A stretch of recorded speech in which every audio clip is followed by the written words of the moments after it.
Okay, so we're staying in Belgium for our football club history series. We've just looked at Standard Liège, and one of their rivals is Sporting Charleroi. Now, their full name is Royal Charleroi Sporting Club.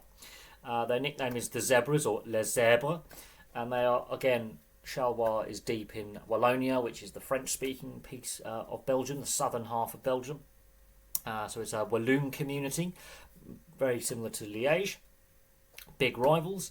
Their current stadium is the Stade du Pays de Charleroi. Currently has a capacity of 15,000, although that capacity was significantly bigger for Euro 2000. Now, the club itself is founded in 1904. They first played in the Belgian top flight in the 47-48 season. Their current spell in the Belgian top flight commenced in the 2012-2013 season. So they've had over a decade now as a Belgian top flight side in this current spell in the top flight. They've had several spells in the Belgian top flight throughout their history. Now, the home stadium, the Stade du Pays de Charleroi. They've been at the home ground at the stadium since 1939.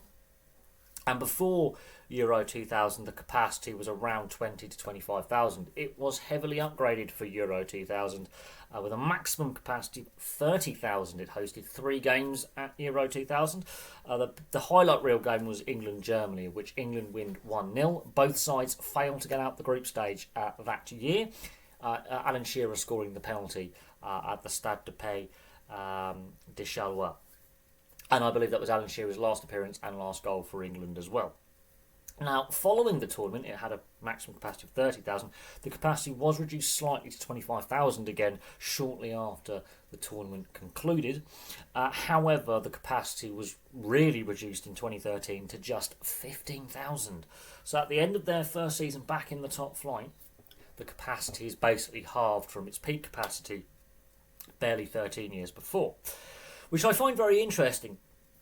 Because reading up on the stadium, their average attendances before Euro 2000 were around 20 to 25,000, so stadium capacity. They were selling out. Following Euro 2000, even though they have been in the top flight, their attendances really have dropped off and have never recovered. So the decision to reduce the capacity is partly an economic one. They're not selling enough tickets. And there's a reason for that. The club hasn't won any major silverware. In fact, they've been a bit of a yo-yo club in between the Belgian second division and the Belgian top flight, which is known as the Pro League. They've won no major honours. They came close on a few occasions to winning major silverware, but have come up short. So their highest ever league position was second in the 68-69 league season. They were runners-up. The Belgian Cup, they've been runners-up twice.